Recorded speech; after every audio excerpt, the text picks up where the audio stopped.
Salam damai Tuhan kita Yesus Kristus menyertai kita. Semoga kita semua dalam keadaan sehat walafiat. Saudara-saudari, kita berjumpa kembali dalam renungan harian Santapan Jiwaku. Dan pada hari ini, gereja secara khusus merayakan pesta kelahiran Santa Perawan Maria, Ibunda Yesus. Dan pada hari ini kita akan mendengar Injil Matius, ya, bab 1 ayat 18 sampai 23. Ini adalah bacaan singkat yang akan saya pakai dalam permenungan hari ini. Jikalau kita ingin membaca dari bacaan yang panjang dari Injil Matius bab 1 ayat 1 sampai 16 dilanjutkan ayat 18 sampai 23. Mari kita bersama-sama mendengarkan firman Tuhan.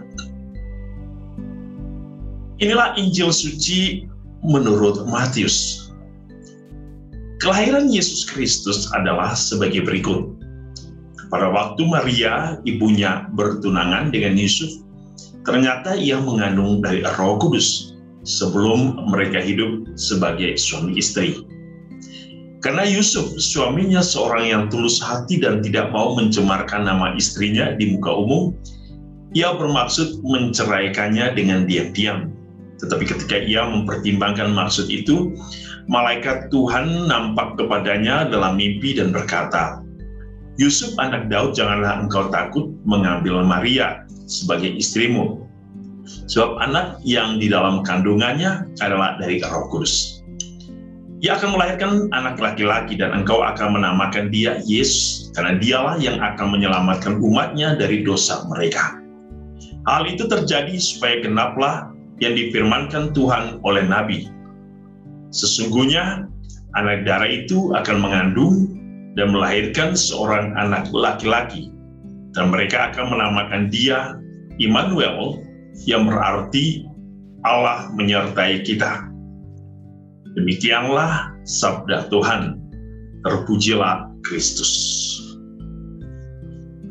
Saudara-saudari yang dikasihi Tuhan, pesta kelahiran Santa Perawan Maria hari ini yang kita rayakan tentu tidak kita lihat dalam Injil tentang bagaimana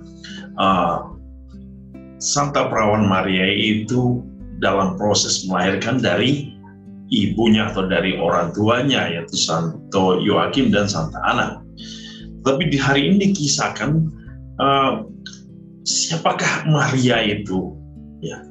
Maria adalah wanita yang terberkati, wanita yang telah dipilih Allah, ya. Telah dipilih Allah untuk menjadi ibunda bagi Yesus atau ibunda bagi Allah. Pesta kelahiran Santa Perawan Maria tentu memberikan kita satu makna tentang kehidupan, bahwa Allah memberikan suatu tempat yang istimewa dalam kehidupan Maria. Ia dilahirkan dengan suatu cinta sejati ilahi dari Allah, karena ketika ia dilahirkan, Allah telah melindungi Maria. Ia telah dibebaskan, ia telah dijaga oleh Allah supaya Maria terbebas dari segala noda dosa, teristimewa dosa asal. Maria menjadi wanita yang terberkati, karena dari rahimnya yang kudus, yang melahirkan putra Allah yang kudus. Dari rahimnya yang kudus, Roh Kudus berkenan tinggal di dalam rahimnya dan membentuk suatu kediaman, rumah bait Allah yang kudus dalam rahim Maria. Dalam perayaan kelahiran Santa Perawan Maria, kita ingin merenungkan bagaimana pribadi Maria yang telah dipilih Allah untuk menjadi ibunda bagi putra Allah. Ketika Maria dipilih Allah menjadi bunda bagi Allah sendiri, yaitu bagi Yesus, ia adalah wanita yang sangat tulus hati. ketika Allah menyatakan bahwa ia akan mengandung dari Roh Kudus, Maria di dalam kerendahan hatinya mempercayakan semuanya kepada Allah. Kata-kata Maria, "Terjadilah padaku menurut kehendak-Mu," merupakan sikap penyerahan diri yang secara total kepada Allah. Sikap yang mengandalkan Allah sebagai suatu kekuatan cinta Maria kepada Allah. Ini adalah ketaatan kepada Bapa. Ketaatan yang diiringi oleh sikap penyerahan, sikap mengandalkan Tuhan. Yang berikut, ketaatan Maria diwujud nyatakan Maria di dalam kesetiaan hidupnya. Kesetiaan untuk menjalankan kehendak dan firman Bapa di dalam kehidupan, untuk membimbing, menjaga, mengasuh Yesus sampai akhir. Maria menjadi wanita yang terberkati di dalam model ketaatan dan kesetiaan. Ia setia menjaga Yesus dari awal sampai akhir. Kita mengetahui bagaimana kisah Yesus ketika Maria dan Yusuf dikejar oleh Herodes. Mereka menjaga Yesus sampai mereka mencari Yesus ketika berumur 12 tahun, ketika Yesus tidak bersama mereka.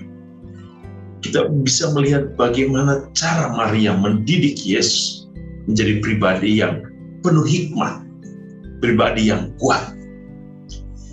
Ketaatan harus diwujudkan dalam kesetiaan. Itulah Maria. Namun apakah kesetiaan itu berjalan dengan mudah? Tidak. Membutuhkan pengorbanan. Ketaatan kepada Allah, kesetiaan kepada Allah membutuhkan pengorbanan. Maria menghadapi begitu banyak cobaan di dalam hidup. Maria begitu menghadapi banyak hal-hal yang mungkin menyakitkan oleh karena para ahli-ahli Taurat, orang-orang Farisi, bahkan sampai akhir Maria menyaksikan penderitaan Yesus. Tetapi sekali lagi, sikap penyerahan diri, sikap mengandalkan Allah menjadi kekuatan Maria. Kita pun bisa belajar dari Maria. Dalam keadaan susah, dalam penderitaan, di dalam kekrisisan hidup kita, ketika kita mengalami kejatuhan, kita bisa belajar dari ketaatan Maria, dari sikap keyakinan Maria, sikap ketaatan Maria, sikap kesetiaan untuk mencari Allah dan mengandalkan Allah sebagai kekuatan hidup. Dan yang berikut, pesta kelahiran Santa Pramaria mengingatkan kita bahwa kehidupan ini diberikan Allah bagi kita. Dan ketika Allah memberikan kehidupan, kita juga seperti Maria. Ia menjaga kita, ia memberkati dan menguduskan hidup kita. Dan kita juga harus seperti Maria, harus menjaga kekudusan, kemuliaan dan keagungan kehidupan yang Allah berikan kepada kita, supaya kita menjalankan kehidupan ini dengan penuh berkat, bukan dengan kesia-siaan. Dan yang terakhir, jikalau kita ingin menjadi pribadi yang terberkati seperti Maria, maka kita harus taat, setia kepada kehendak Allah. Kita bisa mengatakan kepada Allah, "Terjadilah padaku menurut perkataan." Semoga pada perayaan pesta kelahiran Santa Pramaria, kita benar-benar menghargai kehidupan yang Allah berikan dan bisa menjalani kehidupan ini dengan penuh berkat dan menghasilkan buah-buah iman yang berguna bagi keselamatan kita. Tuhan memberkati kita dalam seluruh karya dan hidup kita dengan berkat-Nya yang berlimpah. Dalam nama Bapa dan Putra dan Roh Kudus. Amin.